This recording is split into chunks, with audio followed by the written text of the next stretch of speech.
Every month, a finance charge appears on your statement. But here's the important question. Do you know exactly how that charge was calculated? Under the truth in lending framework, the consumer isn't simply expected to accept a mysterious number. The finance charge is something that can be scrutinized, examined, and understood. The key idea is simple.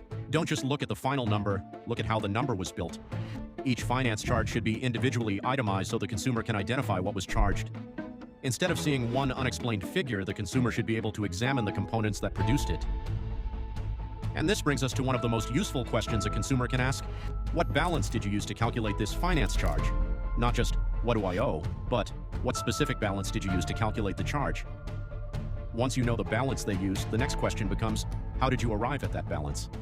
The calculation should be sufficiently clear for the consumer to understand the balance being used to determine the finance charge, and when necessary, verify the calculation. That turns a complicated statement into something you can actually audit. Regulation Z emphasizes disclosures that are clear and conspicuous. In everyday language, that means important information shouldn't be buried in a maze of confusing numbers and technical language. The purpose is transparency. The consumer should be able to see what is being disclosed and understand what it means. So here's the practical audit approach. Look at the finance charge, identify the balance used, identify the method used to calculate that balance, then compare the calculation against the information disclosed on the statement. You're no longer simply looking at a bill, you're examining the calculation behind the bill. And there's another important piece of the story, double cycle billing. This involves calculating finance charges using balances from more than just the current billing cycle. Federal credit card rules restrict this practice in the circumstances addressed by the applicable Regulation Z provisions, particularly where it would effectively calculate charges using prior cycle balances after the consumer has lost a grace period.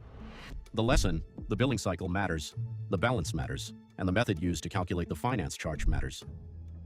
So when you encounter a finance charge that you don't understand, don't stop at, why did you charge me? Ask a more precise question. What balance did you use to calculate this finance charge, and how did you arrive at it? That question directs attention to the actual calculation. Understanding a finance charge isn't about memorizing complicated financial terminology. It's about knowing what to look for.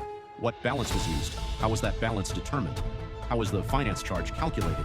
And is the disclosed calculation clear enough to understand and verify? Because when you understand the numbers behind the charge, you can ask better questions. And when you ask better questions, you can scrutinize the statement instead of simply accepting the number. That is the practical power of understanding the disclosure. Remember the question, what balance did you use to calculate this finance charge, and how did you arrive at it? That's not just a question about a number, it's a question about the calculation behind the number, and sometimes, understanding that calculation is where the real story begins.